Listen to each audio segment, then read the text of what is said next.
સત્તાધાર છે તો તમારે કોંગ્રેસ પાર્ટીના એ નેતાઓ કે જે તમને ભરપેટ ગાળો આપતા હોય એને માત્ર સભ્ય નથી બનાવતા, તમારે એને મંત્રી બનાવવા પડે, તમારે એને રાજ્યસભાના સભ્ય બનાવવા પડે, તમારે એને તમારા કાર્યકર્તાઓના રાજકીય કારકિર્દીના ખૂન કરીને ધારાસભ્યો બનાવવા પડે છે.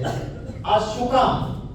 એ ભારતીય જનતા પાર્ટીને પૂછવું પડે. હા, મારે ત્યાંથી કોઈ આગેવાન જઈ રહ્યા છે અને ત્યાં એને કશું જ મળતું નથી અને ખાલી જઈને સભ્ય બની ગયા છે અને ભાજપના પ્રતિષ્ઠિત કાર્યકર્તાની પાલખી લઈને નીકળતા હોય તો તમે કહી શકો કે કોંગ્રેસમાં કંઈ ખૂટે છે કે જેથી પોતાના નેતાને રોકી નથી શકતા.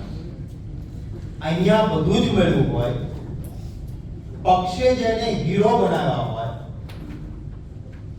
કેડર બેઝ કહેનારી પાર્ટી, એમણે શું કામ લઈ જવા પડે છે? આ સવાલ એમના બહુ મોટા નેતાઓ તો તમારા સવાલ લેતા જ નથી.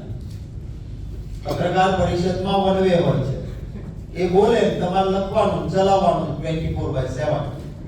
આ નિયમ છે. અમે સવાલ લઈએ છીએ એટલે આપણે કહીએ છીએ કે આ સવાલ ભારતીય જનતા પાર્ટીને જરૂર પૂછવો